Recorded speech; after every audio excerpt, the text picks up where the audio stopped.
Z veseljem pozdravljam današnjo predavateljico Matejo Rehar, ki je magistrica zdravstvene nege z bogatimi izkušnjami pri zdravstveni oskrbi kritično obolelih otrok. Danes je zaposlena v pediatričnem urgentnem centru Splošne bolnišnice Celje, kjer se poleg rednega dela v okviru doktorskega študija ukvarja še z raziskovanjem fenomena povečanega števila obravnav otrok v pediatričnem urgentnem centru. No, in namen današnje teme spletnega predavanja pa je, kako odreagirati v primerih nesreč, nezgod, do katerih pač nepričakovane pride, in kako pomagati poškodovanemu. Mogoče mu s tem celo rešimo življenje. Mateja Rehar, magistra zdravstvene nege, beseda in ekran sta vaši. Boštjan, hvala za besedo. Vas, udeležence današnjega srečanja, pa vse lepo pozdravljam.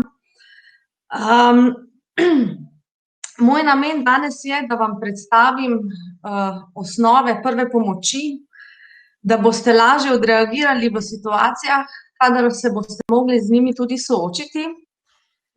Upam in želim si, da se vam s tem ne bi bilo treba nikoli v življenju soočiti, oziroma bomo se potrudili, da v primeru, da boste morali pomagati, dobili s tem predavanjem tudi toliko nekih znanj, novih znanj, ali pa boste morda osvežili že stara znanja, da boste suvereno in pa predvsem z znanjem lahko pomagali tistim, ki bodo to potrebovali.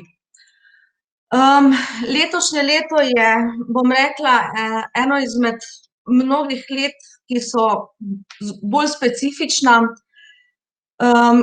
Že skoraj celo leto se ukvarjamo s pandemijo koronavirusa in 16. oktobra, kjer je vsako leto obeležimo dan oživljanja, tudi ta dan potekal letos malo drugače.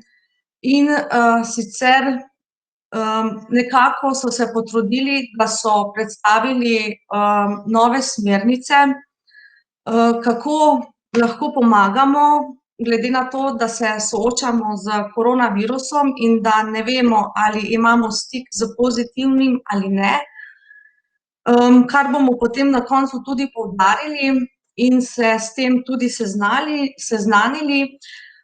In so potem na podlagi tega podali smernice, kako pravilno ukrepati v srčnem zastoju, ki se nekoliko razlikujejo, ne pa tako zelo ogromno. Vedno manj ljudi se je v letošnjem letu nekako, bom rekla, soočilo oziroma bilo pripravljeno pomagati v primeru srčnega zastoja, kar se je tudi videlo oziroma opazilo v padcu števila preživelih v srčnem zastoju. In kaj pravzaprav je naša realnost? Zelo se zavedamo, če pogledamo tale graf, da so laiki v realnem življenju v 50% tisti, ki pomagajo nenadno obolelemu oziroma poškodovanemu, šele nato smo potem za vami mi, zdravstveni delavci. In tudi druga realnost je, da ste ravno vi laiki zelo uspešni izvajalci prve pomoči, kar lahko iz našega grafa razberemo, da ste uspešni izvajalci prve pomoči kar v 57%. Za uspešno izvajanje prve pomoči potrebujete najprej prisebnost, potem se potrebuje znanje in pa seveda fizična prisotnost. Zakaj prisebnost? Prisebnost ravno iz tega vidika, ker če nismo dovolj prisebni, nam tudi včasih znanje upeša oziroma, bom rekla, na neki točki lahko zatajimo. Ali je to strah, ali so to druge stiske, ki jih ob tem doživljamo. Zato je zelo, zelo pomembno, da smo ob poškodovanem oziroma obolelem prisebni, ker bomo tako tudi potem znali dobro izkoristiti to znanje, ki ga nosimo v sebi. V urgentnih centrih se kar pogosto srečujemo, da se veliko ljudi obrača na nas. Zato se v urgentnih centrih, bom rekla, srečujemo z zelo velikim številom neurgentnih bolnikov, kar dokazujem z naslednjim grafom, saj je triažna kategorija, kjer lahko vidimo, da je kar 74,8 bolnikov oziroma poškodovanih v urgentnih centrih v Sloveniji nenujnih. Lahko pa opazimo tudi, da se zaradi tega v urgentnih ambulantah nujne medicinske pomoči nabira ogromna gneča. In kaj se lahko nam naredi? Nam kot zdravstvenim delavcem se lahko naredi, da v takih primerih, ko ljudje ne odreagirajo doma ali se takoj zatečejo po pomoč kar na urgentni center, zgodi, da v veliki masi teh nenujnih obolelih oziroma poškodovanih spregledamo nekoga, ki pa zelo nujno potrebuje našo pomoč. Delež poškodb, ki se zgodijo, se največkrat zgodijo v domačem okolju, kar tudi sami v urgentnih centrih opažamo, in pa seveda v prostem času. Prosti čas pa lahko nekako seštejemo v domače okolje, saj smo v prostem času nekako bolj aktivni v domačem okolju, ker sicer ne moremo izkoristiti prostega časa drugače. Na delovnem mestu se pojavljajo poškodbe v 28,1% in pa v prometu 7,3%. Ko se srečamo z nenadno obolelim oziroma poškodovanim, je uspeh in čas zdravljenja zelo ključnega pomena, saj je od tega odvisna tudi končna usoda poškodovanega oziroma obolelega. Zelo pomembna je zgodnja prepoznava takega bolnika in pa seveda klic. Kaj naredimo z zgodnjo prepoznavo? Preprečimo srčni zastoj. Ta slika, ki jo vidite, ji mi rečemo veriga preživetja. Zakaj veriga? Ker se morajo vsi ti členi, ki so v sliki opisani, strnjeno skupaj povezovati v neko celoto. Se pravi, zgodaj moramo prepoznati klic, da preprečimo srčni zastoj in takoj začeti z temeljnimi postopki oživljanja, ki jih bomo kasneje tudi opisali. Z zgodnjimi temeljnimi postopki oživljanja si pridobimo čas, ki je pri takih obolenjih oziroma poškodbah zelo pomemben.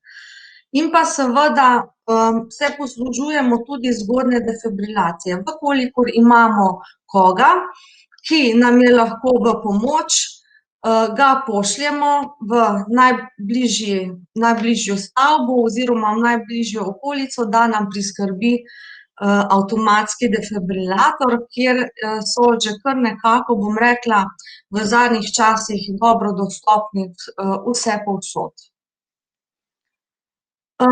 Ko se namenimo reševati, je najbolj pomemben prvi ukrep, zagotavljanje varnosti. Vprašamo se, ali je varno. Zakaj nas zanima varnost? Sama varnost nas zanima najprej za nas same, da slučajno tudi sebe ne bi spravili v kakršnekoli nevarnosti v morebitnem reševanju in pa tudi seveda za reševalce. In pa seveda, ko predvidimo situacijo, če je varna, začnemo z ukrepi, ki jih bomo kasneje našteli, če pa ni varna situacija, recimo, da smo v nekih kočljivih trenutkih udeleženi pri reševanju, se pravi, morebiti vam dam primer, da se naključno srečamo s poškodovanim v požaru, je zelo pomembno. Nevtralizacija. To pomeni, da najprej poizkusimo pogasiti požar in rešiti obolelega oziroma poškodovanega. Če se nam to Če nam to ne uspe narediti, pa potem naredimo naslednjo stopnjo, ki pomeni evakuacijo, se pravi, da ga odstranimo na varno mesto in šele nato začnemo s samim reševanjem obolelega oziroma poškodovanega. Pri poškodovanih oziroma obolelih nas najprej zanima ocena stanja zavesti. Oceno stanja zavesti opisujemo oziroma ocenimo z lestvico, mi rečemo AVPU lestvica. A pomeni alert, tukaj ocenimo budnost in tudi orientacijo v času in prostoru ugotovimo pri takem bolniku, se pravi, tak bolnik je pri zavesti in pravzaprav je najbolj pomembno, da ostanemo ob njemu do prihoda pomoči oziroma do prihoda reševalcev. Potem ocenimo tudi stanje zavesti tako, da ga stresemo oziroma pokličemo po imenu. Če se odziva na verbalni dražljaj, pomeni, da je odziven. Potem se nekateri odzivajo samo na bolečino. To pomeni, da so taki že bolj ogroženi. Nekateri pa se ne odzivajo, se pravi, da je njihovo stanje v življenju ogroženo oziroma zelo, zelo resno. Po oceni stanja zavesti ocenjujemo dihalno pot. Dihalno pot ocenjujemo po dveh metodah oziroma ločiti moramo pri odraslih in pa, kar je zelo specifično, ocena dihalne poti pri otrocih. Zapora dihalne poti se največkrat zgodi pri aspiraciji tujkov in pa drugih snovi, ki lahko nam delno ali pa popolno zapre dihalno pot. Delna pot zaprta pomeni, da je lažja, taki bolniki kašljajo in pri delni oziroma lažji zapori takega spodbujamo, da kašlja, in s tem tudi nadzorujemo pacienta. Če pa pride do težje zapore dihalne poti, pa kašelj seveda ne pomaga in tak se nam bo ali zgrudil v nezavest, takoj bomo začeli potem, ko bo prenehal dihati in se ne bo odzival s temeljnimi postopki oživljanja, ki jih bomo opisali tudi kasneje, lahko pa bo ostal zavesten in bomo pri tem uporabljali Heimlichov prijem. Verjetno ste že vsi slišali za Heimlichov prijem, naredimo ga pa tako, da ga 5-krat udarimo vzadaj med lopaticami in 5-krat stisnemo pod rebrnim lokom navzgor in pa seveda proti sebi. To ne delamo samo 5-krat po eni in 5-krat po drugi strani, ampak tako dolgo, prvič, dokler nam ne uspe odpraviti tujka iz dihalnih poti oziroma ne dobimo pomoči še drugih reševalcev in s tem potem, bom rekla, preložimo reševanje na urgentno ekipo. Pri otrocih nam pa v osnovi isto poteka, isto ločimo lažjo zaporo, kjer tudi spodbujamo kašelj, seveda tudi nadzorujemo otrokovo zdravstveno stanje. Pri težjih zaporah pa tudi se nam lahko zgodi, da se pri otroku popolnoma zapre dihalna pot. Temeljni postopki oživljanja pri otrocih so nekoliko specifični, ki jih bomo poudarili kasneje in povedali tudi zakaj. Če pa otrok ostane pri zavesti in če je otrok manjši, pa potem tudi uporabimo Heimlichov prijem, ki je nekako oziroma nekoliko drugačen od odraslih. Majhnega otroka si lahko v celo svojo podlaht naslonimo na njegovo glavo in spodnjo čeljust ter ga tako 5-krat udarimo med lopaticami, da položimo na trdno površino in z 2 prstoma naredimo 5 stisov prsnega koša in ga na to nekoliko skušamo obračati in s tem nekako zmanevrirati otroka oziroma tisti tujek, ki nam je zamašil dihalno pot, da bi se premaknil in potem ali celo tudi izločil. Pri večjih otrocih pa je Heimlichov oprijem tudi zelo podoben, kot je pri odraslih. Se pravi, specifika so mali otroci in pa seveda potem tudi večji otroci in odrasli.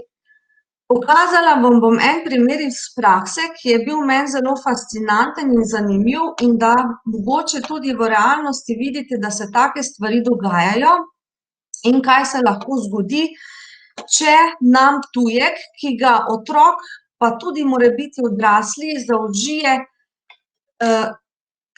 ne gre v želodec oziroma ga ne izloči skozi usta, temveč zapre dihalno pot. Naš 9 mesecev stari otrok je imel ogromno srečo, ker je, to je, kar se vidi na sliki, kovanec za 2 evra. Če imate kovanec za 2 evra pri roki oziroma če si znate predstavljati, kako velik je ta kovanec in kako majhen je otrok pri njegovih 9 mesecih, lahko vidite, da je otrok imel zelo, zelo veliko srečo. Dogajalo se je pa kaj? Saj veste, otroci se mali, se plazijo, imajo starejše bratce, sestrice, igrače so na tleh, razne stvari so na tleh. Otroci s tem spoznavajo svet in okolico okoli sebe, da stvari dajejo v usta in jih s tem tudi spoznavajo. In zgodilo se je to, da je otrok pri 9 mesecih puzal po tleh, našel kovanec, ga dal v usta in potem ga je pogoltnil.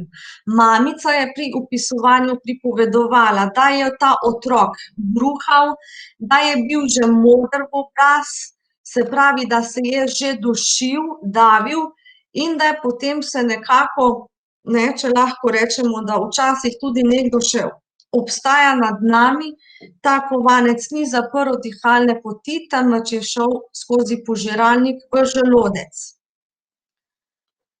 Mi smo predvidevali, da se je zgodila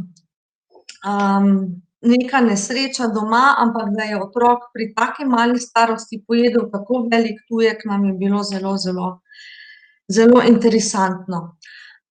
Seveda pri takih stvareh potem otroka opazujemo in potem se nekako tudi spremlja njihovo zdravstveno stanje. S tem otročkom je danes vse v redu, kar je zelo odlično.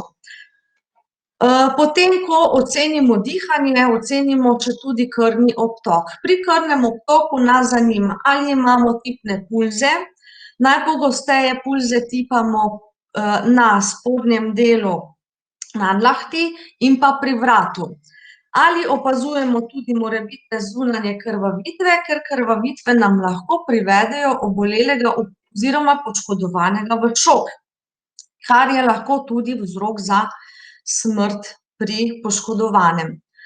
Se pravi, zdaj smo ocenili zavest, dihanje in pa krvni obtok in kadar ugotovimo, da ni zavesti oziroma da je zavest slabša, da ne diha oziroma ne diha zadovoljivo oziroma da naš poškodovani nima pulzov oziroma da so ti pulzi zelo šibki, pomeni, da je tak poškodovani oziroma oboleli zelo, zelo ogrožen, kličemo 112.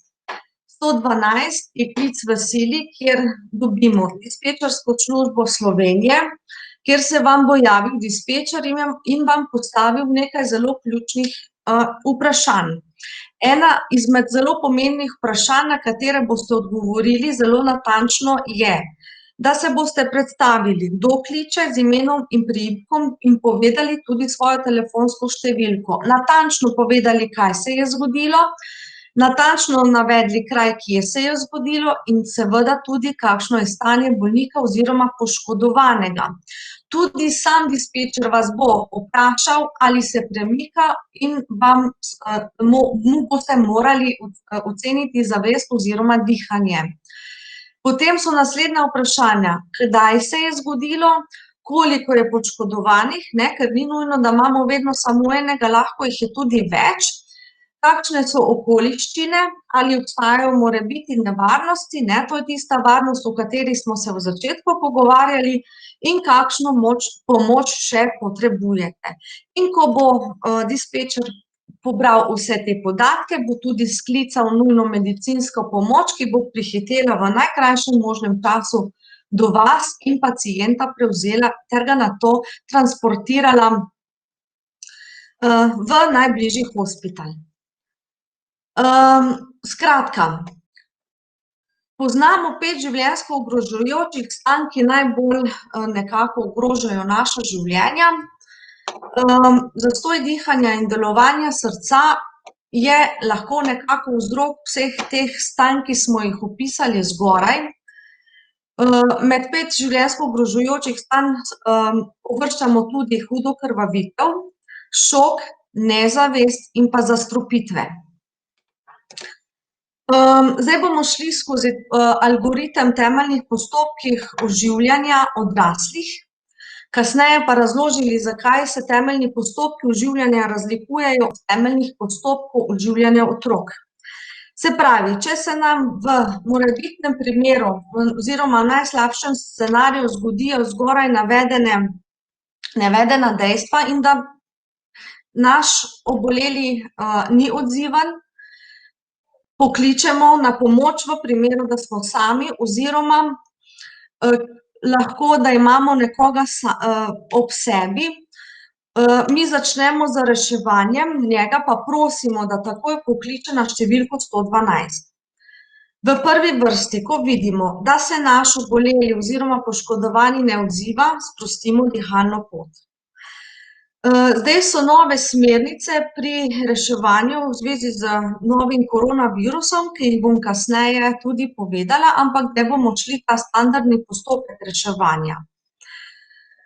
Če diha normalno, se pravi, če ugotovimo, da naš oboleli diha, ga damo v položaj za nezavestnega, to je bočni položaj za nezavestne, s čimer bomo preprečili dodatne, bom rekla, komplikacije, saj lahko nezavestni ali bruha, ali mu dihalno pot zapre, se pravi, če leži na hrbtu, jezik in tako naprej, se pravi, bomo z bočnim položajem preprečili dodatno zaporo dihalne poti in nekako ostali ob njemu, ga opazovali in seveda nujno tudi klicali na 112, če pa ne diha normalno, se pravi, kličemo in takoj začnemo z temeljnimi postopki oživljanja.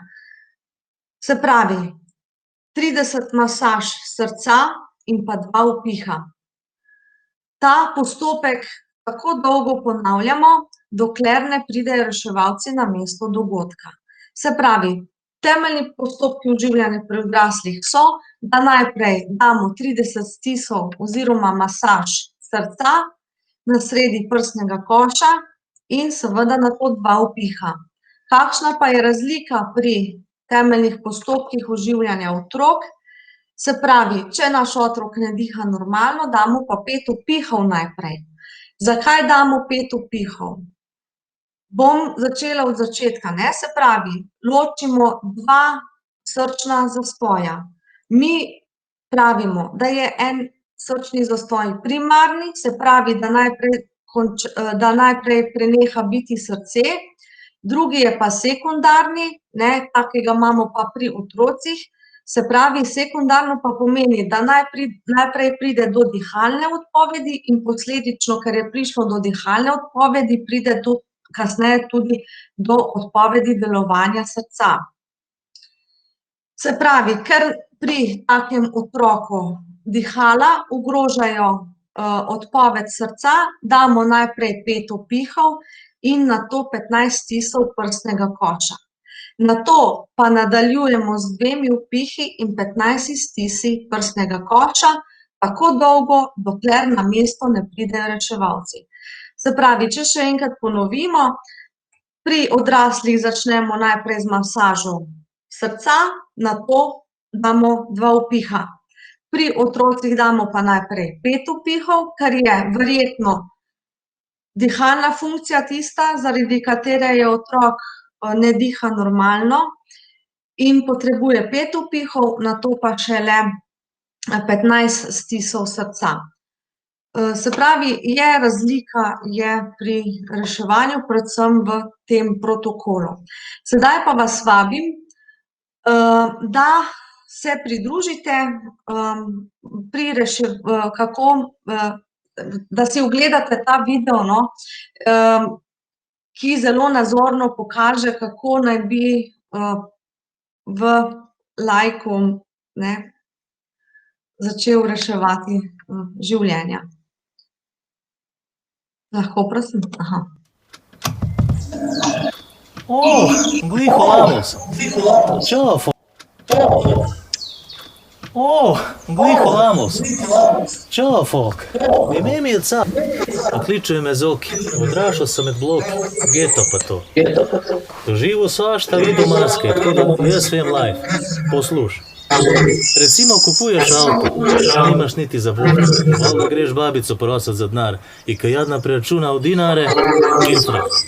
Ode baba, vazaj, kvanare. Za demonstraciju vam bom žrtvoval svojega soseda. Vrač kar cool tip. Ime mu je Štefan, piše se Budala, zato ker si tip zakreditiral 30 let za avto. 30 let za avto. On če bo kapšel spal v njemu, če mu žena dovolila. Pa je zdaj to. Ja ne vem, Damjanu vpraš. Gospod sosed. Ja. A je to metalika barva, a?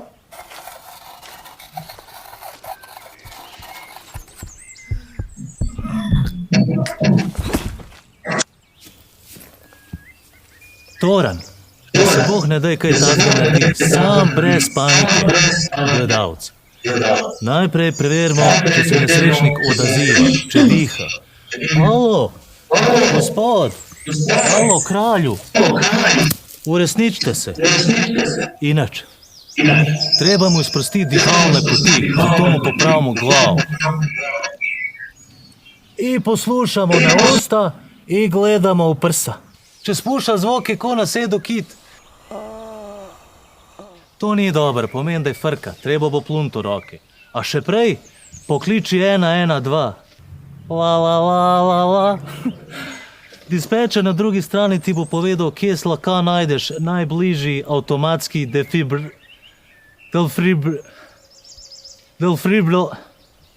Ma mašinu za oživljanje i to avtomatsko.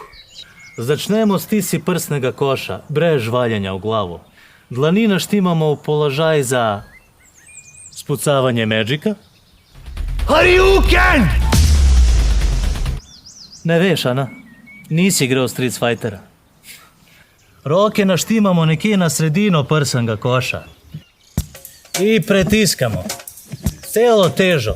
Nekje 5 cm globok v koš od prs. Naj vas pederuša ne ovira pri oživljanju. Komolci stegneni i sam šopaj, če kaj poč, bože moj, correctal damage. Rešujemo life. Dajmo nekje približan 2 potiska na sekundu. To ti je približan tak ritem, kokr šajbrajla kadajma, šajbrajla kadajma. I sam tako naprej, v ritmu Rihane. Dokaj ne pride pomoč, legenda. Ne sam da uživam. Ubijam. Ana?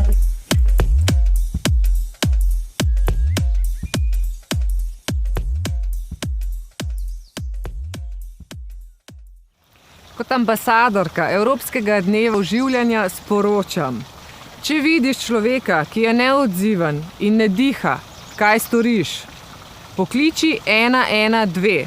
Stiskaj prsni koš, uporabi avtomatski zunanji defibrilator in tudi ti lahko nekomu reši življenje. Vrnimo se k predavanju in sicer naslednje ogrožujoče stanje so hude krvavitve.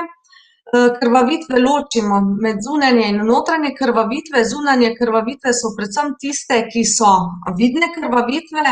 Ločimo pa venozne, arterielne in seveda kapilarne. Zaustavljamo jih s pritiski na rano, to lahko predvsem pri vseh treh tipih, z digitalno kompresijo, kompresijsko obvezo, predvsem pri arterielnih krvavitvah, ki so zelo močne, in pa pri Esmarchovo obvezo ste verjetno, se me sliši? Aha, sliši se, okej, super. In pa Esmarchovo obvezo pa uporabljamo predvsem pri utrganinah udov. Sreča so to zelo, zelo redke poškodbe, seveda so pa, ko se zgodijo, zelo hude, so tudi življenja ogrožajoče, zato je treba zelo hitro odreagirati in seveda z Esmarchovo obvezo edino lahko rešimo to močno krvavitev in seveda kličemo na 112 za čimprejšnjo pomoč. Notranje krvavitve so pa zelo, zelo, bom rekla, težko vidne in jih ne moremo oceniti, lahko jih samo kirurško oskrbimo. Naslednje, kar tudi ogroža, me vsi slišite? Ogroža življenje, je šok. Kot smo že omenili, je šok predvsem posledica močnih in pa dolgotrajnih krvavitev, ki so lahko posledica oziroma so verjetno najbolj pogosteje posledica poškodbe. Šok lahko vodi v smrt, če se nekako pravzaprav pravočasno šoka ne odkrije oziroma se takemu poškodovancu ne pomaga. Pri krvavitvah je zelo pomembno, da se te krvavitve čim prej ustavi oziroma se jih začne ustavljati. Pomembno je, da položimo poškodovanca na vodoravno podlago in mu podložimo vznožje. Temu položaju, ki ga uporabljamo pri šoku, je položaj za avtotransfuzijo, s katerim poskrbimo, da se kri vrača nazaj v srce. Seveda takemu poškodovanemu ne dajemo, če je pri zavesti, nič jesti, nič piti. Če pa je tak poškodovani ob izgubo zavesti, ga pa začnemo oživljati s tem, da smo predčasno oziroma predhodno zaustavili krvavitev, tako kot smo se že zgoraj tudi naučili.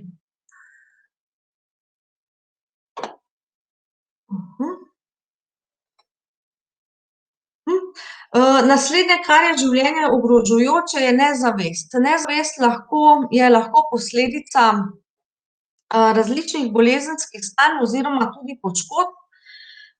Nezavest lahko pridobimo s poškodbo glave, zaradi srčnih obolenj, lahko so to bolezni, kot so epilepsija, pri malih otrocih je lahko to vročinski krč, ki se ga ne prekine. Potem so tu motnje srčnega obtoka, kot smo že rekli, šok, hude dehidracije. Zelo, zelo pogosto se v realnem življenju srečujemo z nezavestjo povzročeno z nizkim krvnim sladkorjem, predvsem pri bolnikih s sladkorno boleznijo. Nezavest lahko privede tudi zaradi podhladitev, vročinskih udarov, predvsem v poletnih mesecih. Zato še vedno poudarjajo, da, se pravi, otrok ne puščamo v pregretih avtomobilih oziroma sploh se ne zadržujemo tudi sami ne v razgretih prostorih oziroma avtomobilih. Potem pa so to tudi zastrupitve, ki jih bomo kasneje tudi omenili. To so pa zastrupitve tudi zaradi različnih vzrokov. Kako pristopamo poškodovancu oziroma obolelemu, ki je nezavesten, če diha, a ni pri zavesti, se pravi, ga damo v bočni položaj, kot smo že prej omenili, in kličemo na 112. Če ima moteno zavest, to zavest ocenimo, kot smo že tudi prej omenili. Nekako skušamo očividcev oziroma mimoidočih oziroma od nas, ki rešujemo, oceniti trajanje motenj zavesti, kar je zelo, zelo izjemno, ker je tudi potem lahko čas tisti, ne, dlje, ko je nekdo v nezavesti, večje so lahko kasnejše posledice, oziroma ocenimo, ali gre za hudo oziroma blago motnjo zavesti. Če pa bolnik ne diha in nima pulza, ki je v nezavesti, pa takoj nemudoma začnemo z temeljnimi postopki oživljanja. Nezavest lahko povzročijo tudi zastrupitve in tudi zastrupitve so tiste, ki nam lahko povzročajo smrt oziroma z njimi trajne posledice. Zelo aktualne so v tem letnem času zastrupitve z gobami, ki sicer niso smrtne, so pa zelo, zelo hude in potrebujejo zdravljenje tudi v hospitalu. Med zastrupitve pa, kot tukaj piše, ločimo akutne, se pravi zastrupitev, ki je nenadoma nastala, namerne zastrupitve, kot so recimo zastrupitve v določene samomorilne namene oziroma nenamerne, in pa seveda lokalne zastrupitve, kjer lahko imamo poškodovan samo določen del telesa ali pa sistemske, kjer je večji del telesa ogrožen. Kako prepoznamo zastrupitev? Zastrupitev je zelo, zelo, zelo težko prepoznati. Pomembno pa je tisto, kar vidimo, kar slišimo oziroma kar nam pove sam bolnik, kar nam povejo svojci, očividci ali pa najdemo na dogodku samem. Zastrupitve se kažejo z krči, zelo pogosto z bruhanjem, z driskanjem, lahko imamo motene zavesti, ohromitve določenih delov telesa, lahko se pojavijo spremembe na koži, ki so vidne, in pa seveda tudi na koncu, kadar je zastrupitev že zelo poglobljena, da pride do slabšega krvnega obtoka in pa seveda plitvega dihanja, kar lahko privede do zastoja srca in tudi do zastoja dihanja. Ko prepoznamo zastrupitev, je naša lastna varnost reševalcev najbolj pomembna, oziroma pomembna je tudi seveda varnost obolelega oziroma poškodovanega. Če nam je uspelo prekiniti stik s snovjo, ponesrečenega umaknemo iz tega nevarnega območja in začnemo z reševanjem, s tem, da nadzorujemo njegove vitalne funkcije oziroma nasploh življenjske aktivnosti, ter ga rešujemo z čiščenjem kože, če je prišel strup v stik s kožo, se pravi, če je strup zaužil z izzivanjem bruhanja in pa z drugimi postopki, ki jih bomo kasneje tudi opisali. Če pa nam ne uspe prekiniti nevarnosti in če je ta zastrupitev že tako huda, da je naš oboleli oziroma poškodovani že v nezavesti, pa začnemo z temeljnimi postopki oživljanja oziroma kličemo na 112 za dodatno pomoč.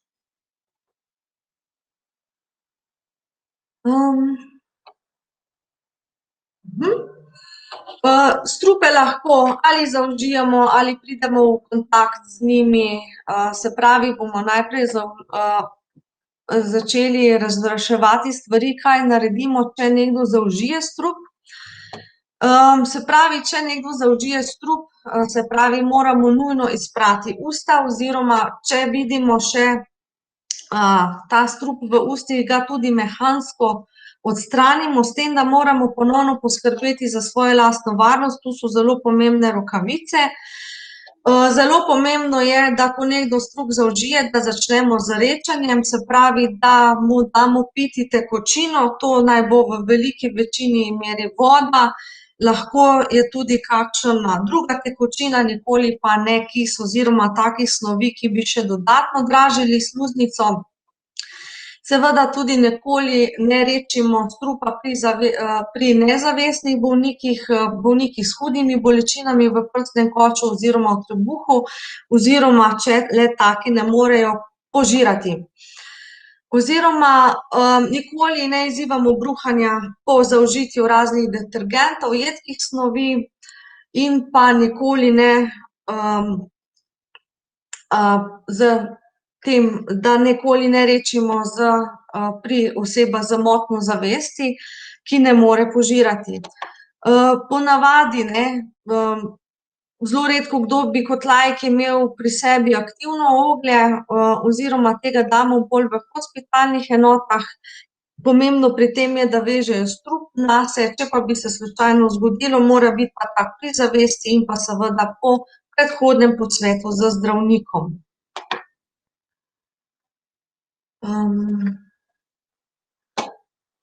Potem zelo pogostokrat se zgodi, da ponesrečenci vdihujejo strup, tudi tukaj je zelo pomembna naša lastna varnost. Se pravi, pri takem reševanju pa je nujna oprema, maska, očala, obleka in seveda tudi rokavice. Če le tega nimamo, v zaprt prostor nikakor ne vstopamo brez ustrezne zaščite oziroma brez predhodnega prezračevanja, če nam ga uspe narediti, se pravi, odpremo okna in pa seveda vrata. Zakaj ne? Zaradi tega, ker se nam lahko zgodi, da tudi sami vdihujemo te strupe in se nekako, bom rekla, tudi sami deloma zastrupimo. Če nam uspe imeti vse te ukrepe, se pravi zaščitne ukrepe, da odpremo okna, da odpremo vrata, da pridemo do obolelega oziroma poškodovanega, ga seveda nemudoma prenesemo na svež zrak in takoj pokličemo na 112.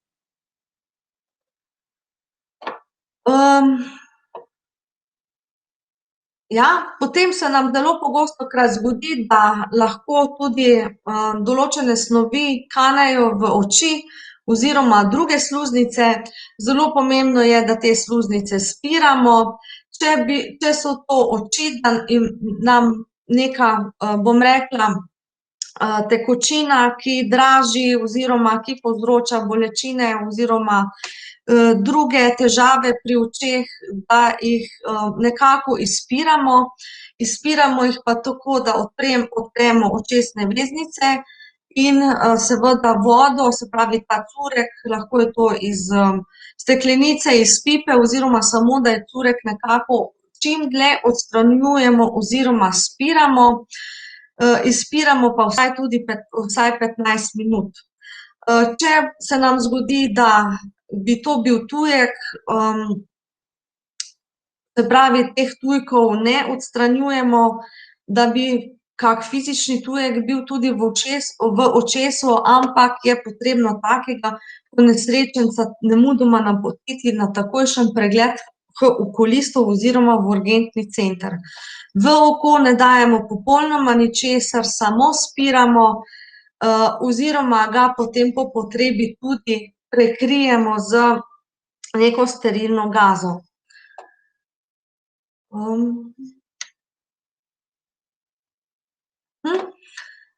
Zelo pogostokrat se zgodi, da se tudi po koži lahko polijemo z določenimi strupi. Kot reševalci je zelo pomembno, da tudi pri takih stvareh nosimo zaščitna sredstva. Tukaj so zelo pomembne rokavice, ker se seveda dotikamo teh poškodovanih oziroma tudi predelov, ki so politi oziroma nekako, bom rekla, rani s temi strupi. Zelo pomembno je tule ponovno spiranje obolelega oziroma prizadetega mesta. Spiramo ponovno z vodo, lahko je to blaga milnica, ne premočna. Nikoli pa ponovno ne uporabljamo določenih stvari, kot so kis in tako naprej. Zelo dolgo spiramo, se pravi, spiramo vsaj 20 minut in vsa ta voda, ki jo spiramo, ne sme teči po zdravi koži, zaradi tega, ker lahko povzroči še dodatne, bom rekla, poškodbe kože. Take kože, ki je, bom rekla, Poškodovana je ne mažemo, nič posebnega ne počnemo z njo, jo samo sterilno pokrijemo in pokličemo 112. Tukaj bomo nekako zdaj zaključili s temi obolenji, ki se nam lahko zgodijo in ki tudi lahko ogrožajo naše zdravje oziroma življenje. In bomo prešli še pa na drugo stopnjo ogrožajočih stanj, to so pa poškodbe. Tudi poškodbe se zelo, zelo pogosto dogajajo in so pri ljudeh do 40. leta starosti vodilni vzrok smrti, se pravi, in so tudi eden poglavitnih vzrokov za izgubo kvalitetnega življenja, s tem, da se s poškodbo lahko povzroči invalidnost. Najpogostejše so poškodbe v prometu, potem so to padci, no, in zdaj smo govorili tudi v zastrupitvah, ne, se pravi, zastrupitve so pa nekje tretje po vrstnem redu, ki ogrožajo človekovo zdravje.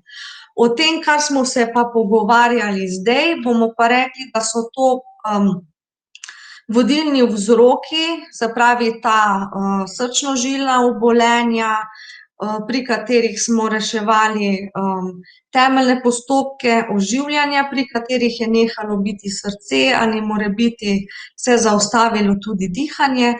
Gre pa predvsem za nesrečne okoliščine pri starejših, ki so bolj nagnjeni k srčno-žilnim obolenjem. Se pravi, starejši so bolj nagnjeni k temi motnjami zaradi srčno-žilnih obolenj, ki jih privedejo do zastoja srca oziroma prenehanja dihanja.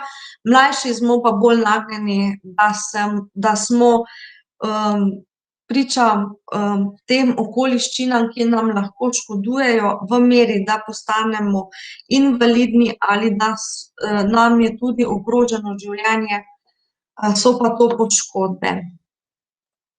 Poškodbe ločimo od najmanjših, lahko tudi do najbolj tragičnih poškodb. Najbolj klasične poškodbe so pa izvini, izpahi in zlomi, ki se zelo pogostokrat dogajajo v domačem okolju. Zelo pomembno je, da če se nam to zgodi recimo na roki, da odstranimo korsane nakit zaradi odtekanja. Najbolj klasična pomoč pri takih poškodbah pa je počitek, led, se pravi, da povijemo in pa dvignemo poškodovani del in s tem nekako, bom rekla, preprečimo oteklino. Določene stvari pri teh izvinih, izpahih in zlomih, bom rekla, zelo težko saniramo sami doma, zato je zelo pomembno od kapacitete, od najmanjših do največjih, se pravi, določene izvine in zlome lahko transportiramo sami v hospital, izpahe tudi, ampak pri izpahih gre pa že za težje poškodbe in pa, se pravi, tudi po bolečinskih lestvicah težje nekako v domači oskrbi uramljive stvari, zato je pomembno tudi, da v določenih segmentih kličemo 112. Izpahi tukaj nekoliko izstopajo ravno zaradi tega, ker je pomembno kirurško zdravljenje tega prizadetega dela, najpogosteje pa so tu izpahi ramena in pa kolena. Izpahov nikoli ne uravnavamo sami doma, zaradi tega, ker lahko dodatno poškodujemo mišice, kite, žile, zato je pomembno, da to naredi tudi strokovno osebje v bolnišnici. Za vse te izvine, izpahe in zlome je pomembno, da se jih primerno diagnosticira in seveda tudi zdravi. Pri vseh teh izpahih, zlomih in izvinih je zdravljenje zelo dolgotrajno, predvsem pa je tu potrebno, da se počiva in da se nekoliko omejijo vse fizične aktivnosti. Zdaj pri izpahih nam slajd nekaj nagaja. Zelo pomembno je, da poškodovanemu nikoli ne damo nič jesti ali piti, dokler ne vidimo, kaj se z njim dogaja. Ob odprtih izpahih ali zlomih je zelo pomembno, da zaustavljamo krvavitev, da se rano sterilno prekrije in se nemudoma odpelje takega poškodovanega v hospital, da poškodovanih udov oziroma rok, nog, delov ne premikamo, s tem povzročamo dodatno bolečino, lahko nekako še dodatno poslabšamo bolnikovo zdravstveno stanje. In pa zelo pomembno je, da čim prej se pravi, se oglasimo pri zdravniku, saj lahko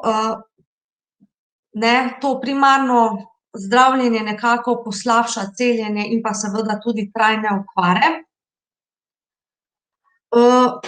Naslednje, kar nam tudi ogroža zdravstveno stanje, so opekline. Opekline so nam zelo znane, ponavadi so pa to toplotne, kemične, lahko so tudi električnega izvora. Najpogosteje pa se soočamo z oparinami, ki so tudi predstavljajo največji delež med opeklinskimi samimi poškodbami. Prva pomoč pri opeklinah bi bila pa ta, da se čim prej kliče 112.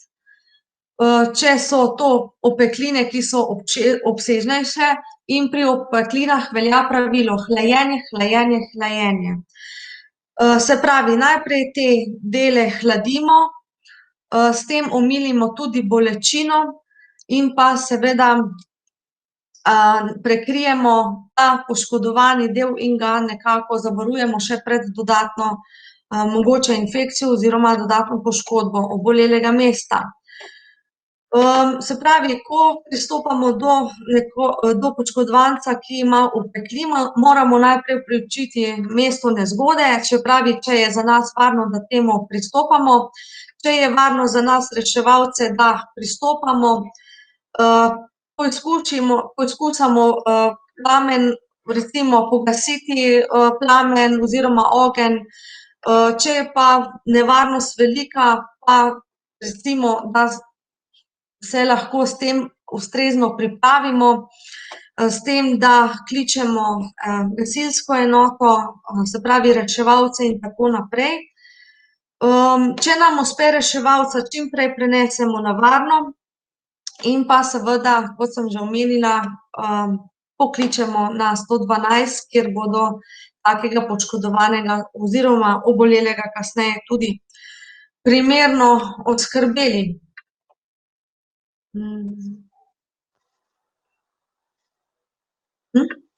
Nekaj nam nagaja. Potem tudi se srečujemo z ranami. Rane so lahko površinske, lahko so tudi nekoliko bolj globlje. Rane nas nikoli, bom rekla, tako ne ogrožajo, da bi bile življenju nevarne, razen če si prerežemo mesto, kjer recimo ravno poteka določen velik pletež žil, kjer nastane lahko večja krvavitev, ki jo seveda moramo tudi takoj prekiniti, se pravi zaustaviti krvavitve. Pri ranah je zelo pomembno, da imamo čiste, umite roke, kadar se z njimi rokujemo oziroma uporabimo rokavice. Pomembno je, da v rane ne dihamo in da na rane ne polagamo nobenih mazil oziroma drugih pripravkov. Zelo pomembno je, da rane sterilno pokrijemo in glede na njihovo obsežnost ali rano saniramo v domačem okolju, če pa gre za rano, ki je globlja, ki je večja, pa seveda potem potrebuje tudi kirurško oskrbo, se pravi pregled pri kirurgu in morebitno tudi zdravljenje take rane.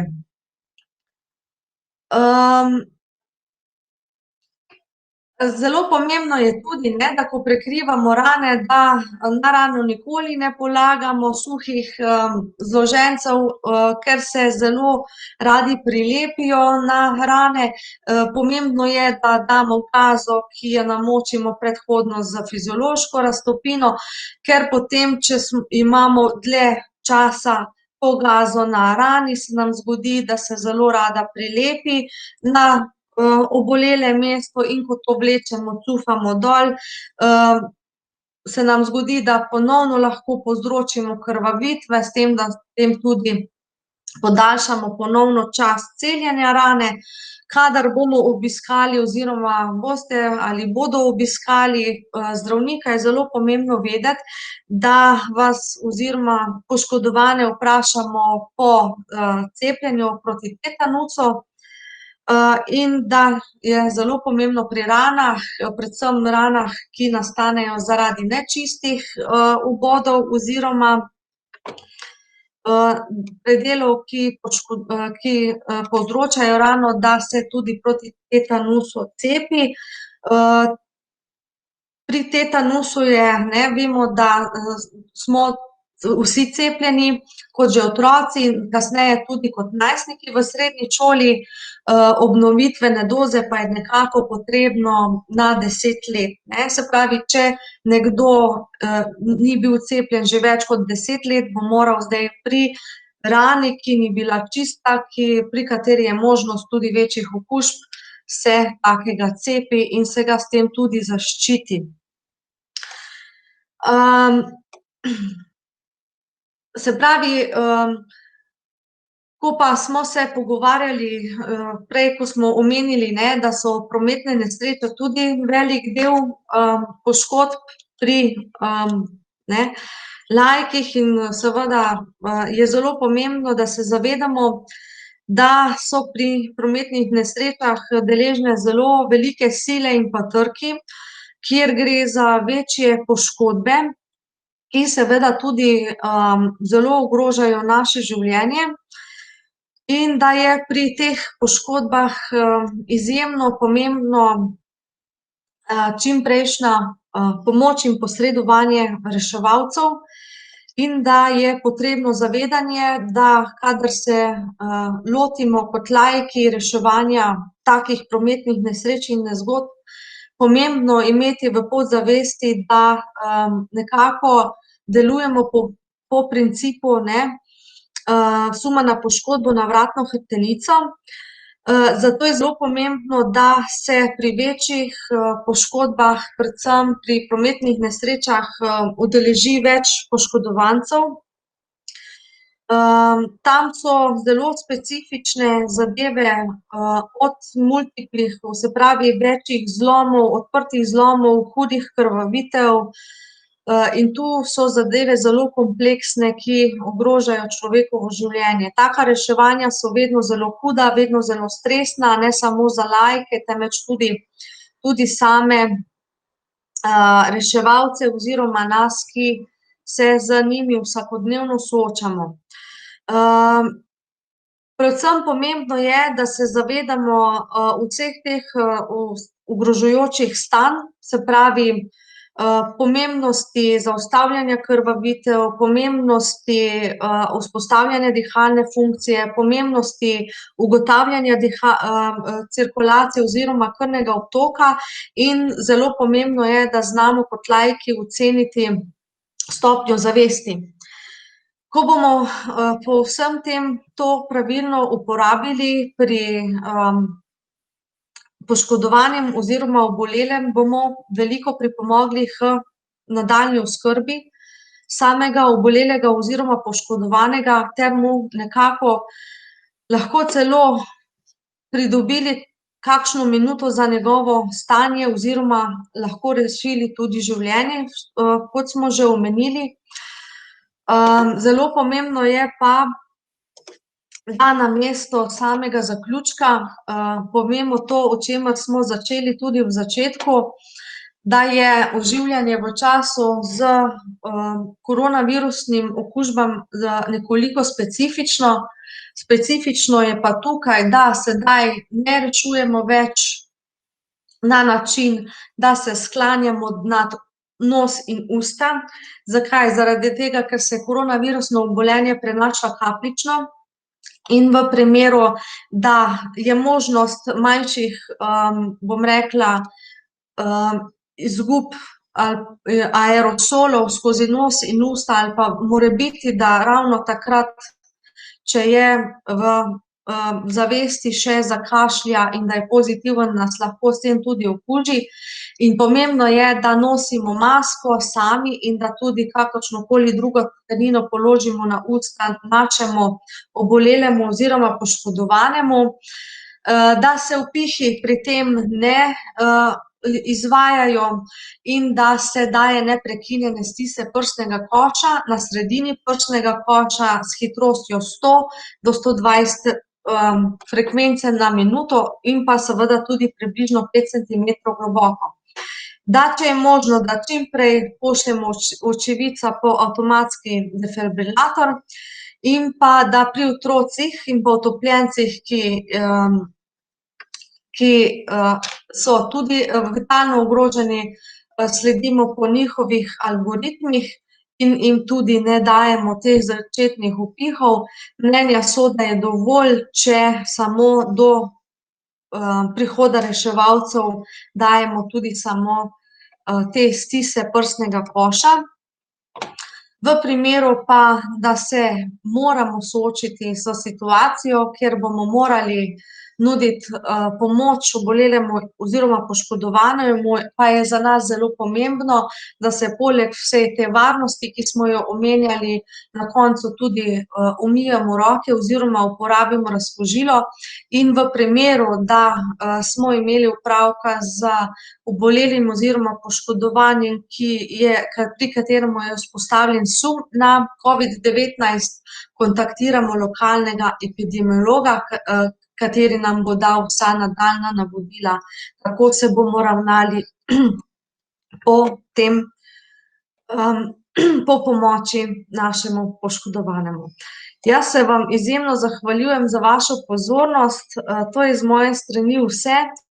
Jaz upam, da ste se marsikaj naučili, spoznali in da vam je predavanje bilo zanimivo. Hvala vam za posluh in nasvidenje.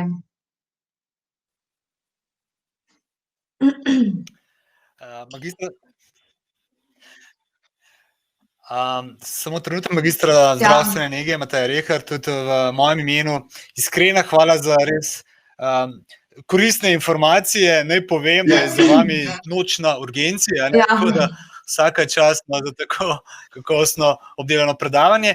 Bi pa šli samo še čez vprašanja, ki so se tukaj pojavila. Mateja sprašuje, kakšno je zgodnje prepoznavanje za srčni zastoj? Torej, kakšni so znaki, ki nakazujejo na srčni zastoj? Ja, to govorimo pri odraslih. Pri odraslih se najpogosteje srčni zastoj kaže z bolečino v prsnem košu, ki se širi levo v ramo, vzadih v lopatico. Opažamo pa, da se naši bolniki, ki se zatekajo v pomoč in pri katerih kasneje preko EKG in drugih preiskav pravzaprav ugotovimo, da so pri njih zaznane motnje srčnega ritma in kasneje tudi pride do tega stanja, kažejo tudi na druge znake. Zelo zanimivo nam je bilo, da smo se srečali z pacientko, pri kateri sploh ne bi posumili, da bi šlo lahko za bom rekla, neko motnjo srčnega ritma oziroma za odpoved, ker je predhodno bila pri nas obravnavana s popolnoma nespecifičnimi znaki. Se pravi, zdaj smo res pozorni na vsako piščočo bolečino v prsnem košu, na vsak dražljaj, ki se zgodi, da bi bil lahko sumljiv za tako stanje. Se pravi, kot sem pa rekla, najpogosteje pa z hudo, ampak res hudo tiščočo bolečino v prsnem košu, ki se širi v levo ramo, v levo roko in v zad v levo lopatico. To je ta poglavitni znak, pri katerem lahko rečemo, aha, pri njemu pa lahko gre za tako obolenje in ga nemudoma potem pri njemu naredimo EKG in šele potem, ko naredimo EKG, lahko vidimo, kakšna krivulja je, in če je krivulja specifična za to obolenje, potem imamo to 100% potrjeno, ne. Kot pa pravim, nikoli ni zdaj prav tisti specifični znak, zato smo zelo pozorni, kaj nam bolniki povejo, kaj nam sporočajo, in zelo pomembna je, tudi pri delu, da se nekako osredotočamo samo na verbalno komunikacijo, ampak da znamo tudi opazovati. Bolniki so včasih, bom rekla, zelo ali kritični ali pa nekritični do svojega zdravstvenega stanja, bom rekla nekritični v tem smislu, da imajo nekateri zelo visok prag bolečine in zelo minimalizirajo bolečino, njihovo stanje je pa zelo lahko resno, ne. In mi lahko tudi izberemo iz teh neverbalnih komunikacij, če so bledi, hladnopotni, da slabše izgledajo, tako, bom rekla, mi rečemo, ima tak zaripu obraz in tako naprej. In potem skupaj tisto, kar slišimo, in tisto, kar vidimo, dobimo neko celotno sliko, ki nam da tudi celoten okvir, po katerem se bomo nadalje naravnali za celotno obravnavo takega pacienta oziroma bolnika. Velja, To pa hvala. to stanje, Če nadaljujeva z vprašanjem Zorana, sprašuje, kaj v primeru Heimlichovega prijema, če pride do poškodbe osebe, ki potrebuje pomoč. Kako ravnati v tem primeru? Poškodbe. Se pravi, potrebuje predstavljam pomoč. si, če Ja. mogoče preveč stisnemo in ga poškodujemo, mogoče v tem primeru. Ne. Znano je, da zaenkrat še nismo opisali nekih hudih, težkih poškodb, ki bi jih ob reševanju lahko povzročili. Nikoli ne moremo biti, recimo, predvsem toliko močni, da bi lahko karkoli povzročili slabega, Zelo težko, ker, ne vem, jaz še nisem doživela, da bi nekoga reševala, da bi mu karkoli naredila, Drugo je recimo pri samem temeljnem postopku oživljanja se pogostokrat srečujemo s tem, da ko dajemo poškodovancu stisne prsnega koša, da poči kaka rebra, ampak to je čisto minimalno, glede na to, da se mi borimo za življenje, vedno pravimo, treat first, what kill first, Se pravi, kaj nam bo ubilo poškodovanega oziroma obolelega, Ali srčni zastoj ali zlomljena rebra, ali nam bo poškodovanega spravilo v smrt tujek ali pa moj udarec, Se pravi, vedno rešujemo tisto, kar nekoga ubija. Nikoli pa se ne ukvarjamo v tistem trenutku, kaj lahko nekomu povzročimo, ker ni nikoli takih posledic, da bi zaradi tega, ker nekoga rešujemo, bil zaradi nas ogrožen. Velja, hvala. Naslednje vprašanje se glasi, ali je bolj, torej v primeru neke urgentne situacije, bolj smiselno peljati, da sami peljemo ponesrečenca na urgenco ali počakamo na rešilca? Ja, jaz bi tako rekla, moje izkušnje so različne. Nekateri sami pripeljejo, drugi kličejo, potem nekateri si nasproti vozijo in se zgrešijo. Jaz mislim, da je bolj smiselno, da če imamo recimo doma neko urgentno situacijo, da nekdo pred nami doživi srčni zastoj oziroma karkoli, da je bolj smiselno, da počakamo doma, pokličemo 112, imamo dispečersko podprto zdravljenje, se pravi, da je dispečer od klica, ki ga je sprejel, do aktivacije ekipe nujne medicinske pomoči skozi na vezi z reševalcem, kjer ga preko telefona usmerja v reševanje življenja oziroma v pomoč. Če mene vprašate, je bolj smiselno, da naredimo tako, kot z vožnjo, po možnosti še živčen bolnik oziroma živčen reševalec, vrtoglave vožnje. Ne vem, boljše je, da lepo doma uredimo, pride ekipa in se na to nadaljuje zdravljenje in da smo mi prisebni in prisotni v času, ko moramo nuditi pomoč, brez da potem še vozimo in še dodatno nekako, bom rekla, ogrožamo v prometu sebe ali kogarkoli drugega. Vemo, da ko smo v stresu, da so take situacije lahko še dodaten stres. Hvala. Jaka sprašuje, kaj v primeru prometne nesreče, če je pač voznik oziroma sopotnik hudo poškodovan ali nezavesten? Se pravi, mi smo voznik, on je pa sopotnik. Ne, kaj se zgodi pri prometni nesreči, če je pač nekdo hudo poškodovan oziroma nezavesten? Ja, pri prometnih nesrečah, kot sem že rekla, so pa zelo, bom rekla, velike sile, ki delujejo na telo, zato so tudi poškodbe hude. Zelo pomembno je, da seveda se takemu pomaga, ampak treba se je ravnati na princip za sum poškodbo vratne hrbtenice.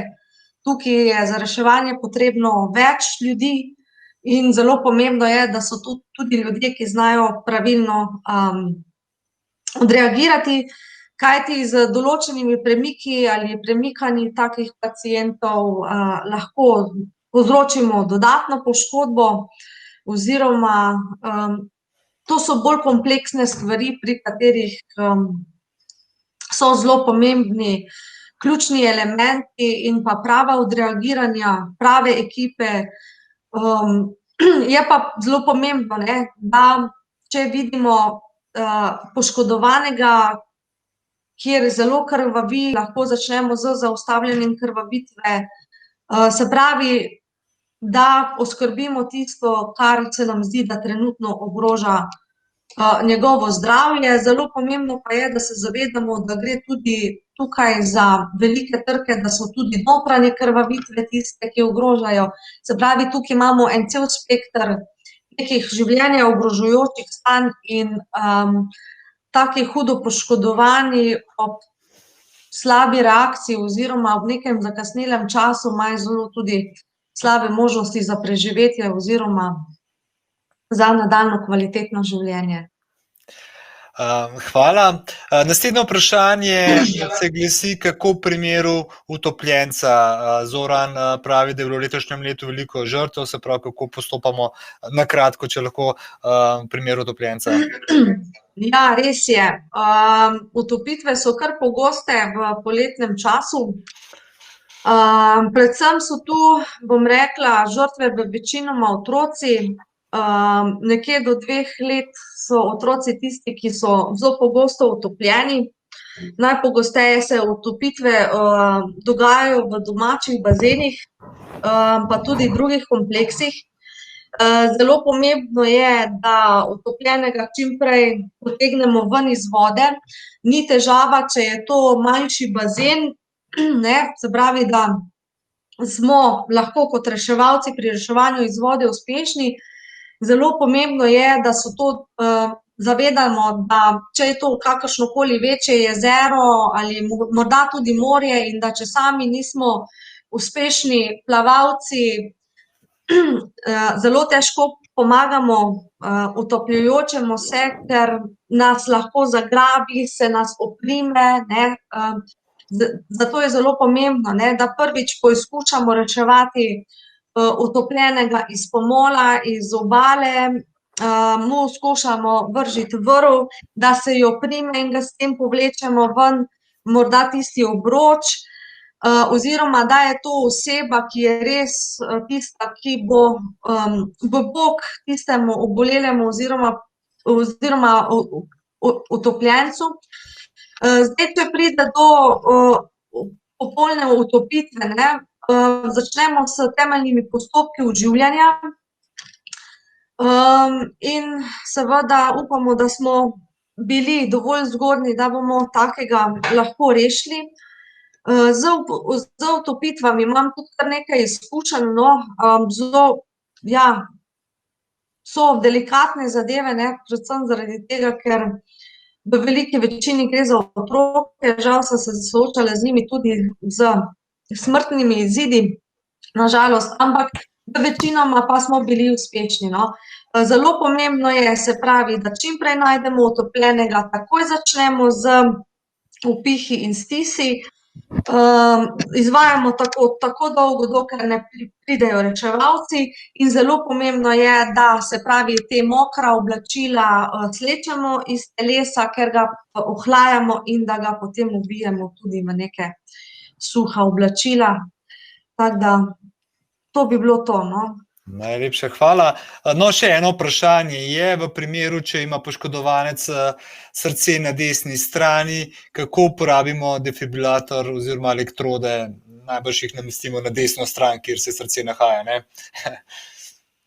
Ja, anatomijo vsi poznamo, ne, da je srce na sredi prsnega koša, spodnji del pa je malo nagnjen v levo, ne, in da damo elektrode na prsni koš spredaj na prsnico in levo pod pazdušno regijo. Če je to otrok, damo elektrode oziroma nalepke, eno na sprednji prsni koš, drugo pa med lopaticami. Zelo redko je, da je to bolezen, pri kateri pride do, ne, tako kot je nekdo rekel, da so kontraobrnjeni organi. Tako da zdaj to vprašanje, ja.